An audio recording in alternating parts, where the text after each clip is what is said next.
ጤና ይስጥልኝ። ይህ ኢትዮ ዴስክ ነው። ሰላምታችን በያላችሁበት ይድረስ እያልን በዕለቱ የተሰሙ ዋና ዋና ጉዳዮችን ወደ እናንተ ይዘን ቀርበናል። ቻናላችንን ላይክ፣ ሼር እና ሰብስክራይብ ታደርጉ ዘንድ እየጋበዝን የዕለቱን ዜናዎች አበይት ነጥቦችን በማስቀደም አሁን እንጀምራለን። ተፈናቃዮች ካልተመለሱ ጦርነት ሊከሰት ይችላል ሲሉ ጀነራል ታደሰ ወረደ ተናገሩ። ጀነራሉ ነገሩ ከቁጥጥር ውጭ እየወጣ ነው በማለት አስጠንቅቀዋል። በዝርዝር እንመለከተዋለን። በመላ ትግራይ ሰላማዊ ሰልፍ ተጠራ። ሰልፉ በተመሳሳይ ሰዓት በሁሉም የትግራይ ከተሞች ይደረጋል ተብሏል። ታዳምጡታላችሁ። በአዲስ አበባ ከዛሬ ጀምሮ እርምጃ መውሰድ ተጀመረ። ከተማ አስተዳደሩ ከሳምንት በፊት ቀነ ገደብ ሰጥቶ የነበረ ሲሆን ማስጠንቀቂያውን አላከበሩም ባላቸው የግዳጅ እርምጃ እየወሰደ ነው። ምንነግራችሁ ጉዳይ ነው። ቻይና የደበቀቻቸው ሚሳኤሎች አውጥታለች። የተወደዳችሁ የቻናላችን ቤተሰቦች እነዚህንና ሌሎች መረጃዎችን አጠናቅረናል። አሁን በዝርዝር ወደምንመለከታቸው መረጃዎች እናመራለን። በ840 ሺህ ብር ቅድመ ክፍያ ከቤተ መንግስት አቅራቢያ ፒያሳ ላይ በፍሬንድሺፕ እና በአራዳ ፓርክ በተከበበው የሜሪት ፕሮፐርቲስ ቅንጡ የሆነ የመኖሪያ መንደር ላይ 65% ለሚከፍሉ 35% ቅናሽ የተደረገባቸውን ቤቶች ማግኘት ይችላሉ። ባለ 2 መኝታ በ5.4 ሚሊዮን ሙሉ ክፍያ፣ ባለ 3 መኝታ በ7.8 ሚሊዮን ሙሉ ክፍያ እንዲሁም የግንባታውን ሂደት እያዩ የሚከፍሉበትን አማራጭ ከ10% ቅድመ ክፍያ ጀምሮ አቅርበንልዎታል። ባለ 2 መኝታ በ840 ሺህ ብር፣ ባለ 3 መኝታ በ1.2 ሚሊዮን ቅድመ ክፍያ እኛ ጋር ማግኘት ይችላሉ። ምን ይሄ ብቻ 40% የተረጋገጠ የባንክ ብድርም አመቻችተናል። ይህንን ዘመናዊ መንደር የግሉ ለማድረግ ታች ባሉት ስልኮች ይደውሉልን። የኤርትራ ጦር ወደ አፋር ክልል ድንበር አካባቢዎች ሰርጎ ለመግባት ወታደራዊ ትንኮሳ እየፈጸመ መሆኑ ተገለጸ። ህወሓት ትዕግስት ያልቋል በማለት መግለጫ ከማሰራጨቱ ጋር የተናበበ እንደሆነ ተመልክቷል። ከክልሉ መንግስት መግለጫ መረዳት እንደተቻለው የኤርትራ ጦር ሰርጎ የገባባቸውንና ትንኮሳ የፈጸመባቸውን ዋና አካባቢዎች የሚከተሉት ናቸው። የአፋር መንግስትን ጠቅሶ ከዘረዘራቸው አካባቢዎች ውስጥ ቡሬ በድንበር አካባቢ የሚገኝ ሲሆን የኤርትራ ጦር ከፍተኛ ወታደራዊ ንቅናቄ ያደረገበት መሆኑ ተጠቅሷል። ደናክል በተለይም በጨው ክምችት የታወቀ የዚህ አካባቢ ክፍል የሰርጎ ገብነትና የትንኮሳ ሙከራዎች እየተፈጸሙ እንደሆነም ተነግሯል። ጋረቦ እና አዋላ እነዚህ አካባቢዎች በኤርትራ ጦርና ወረራ ትንኮሳ የተፈጸመባቸው መሆኑን ክልሉ በመግለጫው ዘርዝሯል።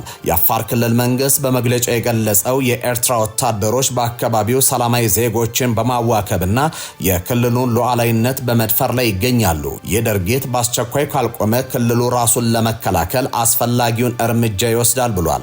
የአፋር ክልል መንግስት በዚሁ መግለጫው የኤርትራ መንግስት ወታደሮቹን ከክልሉ ድንበር አካባቢዎች በአስቸኳይ እንዲያወጣ ጥሪ አቅርበዋል። እንዲሁም የፌዴራል መንግስት ጉዳዩን በቅርበት ተመልክቶ ዘላቂ መፍትሄ እንዲሰጥ አሳስቧል። ይህን አስመልክቶ የኤርትራ መንግስት እስካሁን የሰጠው ይፋዊ ምላሽ የለም።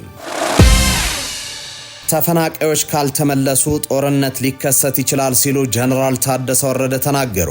ጀነራሉ ነገሩ ከቁጥጥር ውጭ እየወጣ ነው በማለት አስጠንቅቋል።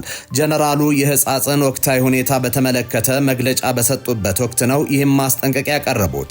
ለረሃቡ ዘላቂ መፍትሄ ተፈናቃዮችን መመለስ ነው ያሉት ጀነራሉ ይህ ካልሆነ ግን ጦርነት ማስቀረት አይቻልም በማለት ህወሓት በተፈናቃዮች ምክንያት ጦርነት ሊከፍት እንደሚችል ፍንጭ ሰጥተዋል። ነገሮች በዚህ ከቀጠሉ ከቁጥጥር ውጭ ይሆናሉ ሲሉ የቀጠሉ ሲሆን በዚህ ዓመትም የግድ ተፈናቃዮች ወደ ቀያቸው መመለስ አለባቸው ብለዋል። ይህ ካልሆነ ግን ጦርነት መፍትሄ ሊሆን ይችላል ሲሉ ማስጠንቅቋል። ፕሬዝደንቱ በሰጡት ማብራሪያ በህጻጽ ጨምሮ በትግራይ ውስጥ ባሉ 146 ተፈናቃዮች መጠለያ ጣቢያዎች የሚገኙ ተፈናቃዮች በከፍተኛ ችግር ላይ እንደሚገኙም ተገልጿል። ከረድኤት ድርጅት የሚሰጠው እርዳታ በወር 16.1 ኪሎ ግራም መሆኑን የጠቀሱ ፕሬዝደንቱ ተፈናቃዮች ለወፍጮ፣ ለሰብል፣ ለጨውና ለሌሎች ወጪዎች የሚሸፍኑት ከዚሁ ከሚሰጣቸው ወራዊ የእህል ድርሻ በመሆኑ ለከፍተኛ ማህበራዊ ችግር መጋለጣቸውን ተናግረዋል። በህጻጽ መጠለያ ጣቢያ የደረሰው የረሃብ አደጋ በማስተጋባት ዓለም አቀፉ ማህበረሰብ እንዲያውቀውና አጀንዳ እንዲሆን ላደረጉ የማህበራዊ ሚዲያ አንቂዎች ምስጋናቸውን ያቀረቡት ሌተናል ጀነራል ታደሰ የጊዜ አስተዳደሩ ካቢኔ ይህንን አደጋ በቀጥታ የሚከታተል በፕሬዝደንቱ በሚመራ ቡድን አዋቅሮ ወደ ስራ መግባቱንም አሳውቋል። በትግራይ ከጦርነቱ በፊትም ሆነ በኋላ 1.1 ሚሊዮን ተፈናቃይ ህዝብ መኖሩን ያብራሩ ፕሬዝደንቱ ከዚሁ 891 ሺህ የሚሆኑት በትግራይ ውስጥ የሚገኙ ሲሆኑ የምዕራብ ትግራይን ሳይጨምር በመላው ትግራይ በሚገኙ 146 መጠለያ ካምፕ ውስጥ እንደሚገኙም ገልጸዋል። በህጻጽ መጠለያ የሚገኙ ተፈናቃዮች አብዛኞቹ ከምዕራብ ትግራይ መጡና የተለያዩ ችግሮችን የተሸከሙ መሆናቸውን በወቅቱ ደህና የነበሩት አሁን የደከሙ ሲሆን ደክሞ የነበሩት ደግሞ በህይወት የሌሉ መሆናቸውንም ገልጸዋል።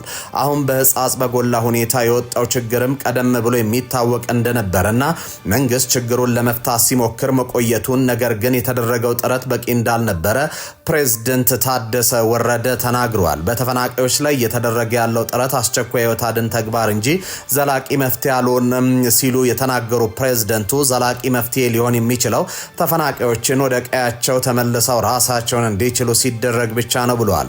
ተደጋጋሚ ችግሮችን ከምንጩ ለማድረግ መስራት እንደሚያስፈልግና የችግሩ መነሻ ለይቶ ማወቅ ወሳኝ መሆኑንም ሌተናል ጀነራል ታደሰ ጠቁመዋል። ፕሬዝዳንቱ በመግለጫቸው የተፈናቃዮች ህይወት እየተጠበቀ ያለው ከመንግስታዊ ካልሆኑና ከሌሎች የረድኤት ድርጅቶች በሚገኝ እርዳታ ብቻ ሳይሆን በአካባቢው ያለው ህዝብ በሚያደርገው የመረዳዳት ባህል መሆኑን ገልጸው ይህም የትግራይ ህዝብን የመረዳዳት ባህል ከፍተኛ መሆኑን ያሳያል ብሏል።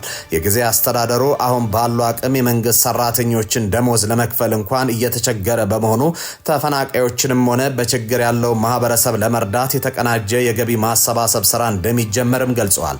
የ2018 ዓ.ም የጊዜ አስተዳደር ዋና ዕቅድ ተፈናቃዮችን ደህንነቱ በተጠበቀ ሁኔታ ወደ ቀያቸው መመለስና ችግራቸውን በዘላቂነት መፍታት መሆኑን የገለጹት ሌተናል ጀነራል ታደሰ ይህን ተግባራዊ ለማድረግ የፌደራል መንግስት መላው የኢትዮጵያ ህዝቦች እንዲሁም አደራዳሪ ተቋማት በቁርጠኝነት እንዲሰሩ ጥሪ አቅርበዋል። በጸለምት አካባቢ በተደረገው የተፈናቃዮች የመመለስ ሂደት ላይ የታዩ ችግሮች በወልቃይት ተፈናቃዮች ላይ እንዳይደገሙ መስራት እንደሚያስፈልግ እየተነገረ ይገኛል። ሌተናል ጀነራል ታደሰ ወረደ ያጋጠመውን አደጋ ለመመከት ሁሉም ወገን እንዲረባረብ ጥሪ በማቅረብ መግለጫቸውን አጠቃለዋል። በመላ ትግራይ ሰላማዊ ሰልፍ ተጠራ። ሰልፉ በተመሳሳይ ሰዓት በሁሉም የትግራይ ከተሞች ይደረጋል ተብሏል። በትግራይ ክልል ሁሉም ከተሞች ተመሳሳይ ሰዓት የሚካሄደው ሰላማዊ ሰልፍ መጠራቱን የተሰማው ሰልፍ እንዲወጡ ጥሪ የቀረበላቸው የንግዱ ማህበረሰብ ሲሆን የሰልፉ ምክንያትም አዲሱን የግብር አዋጅና ታክስ እንዲሁም ወለድን የተመለከቱ ጉዳዮች እንደሆነ የክልሉ ንግድና ኢንዱስትሪ ምክር ቤት ኃላፊን ጠቅሶ የክልሉ ቴሌቪዥን ዘግቧል። የፌዴራል መንግስቱን ለመቃወም የተጠራው ይህ ሰልፍ ከጀርባ የህወሓት እጅ ሳይኖርበት እንደማይኖር ተገምቷል። በአዲስ አበባ ከዛሬ ጀምሮ እርምጃ መወሰድ ተጀመረ። ከተማ አስተዳደሩ ከሳምንታት በፊት ቀነ ገደብ ሰጥቶ የነበረ ሲሆን ማስጠንቀቂያውን አላከበሩም ባላቸው ላይ የግዳጅ እርምጃ እየወሰደ ነው። የቤታቸውን አጥር ያላደሱና ግራጫ ቀለም ያልቀባ የአዲስ አበባ ነዋሪዎች የመብራትና የውሃ አገልግሎት አታገኙም መባላቸውን ተናግረዋል።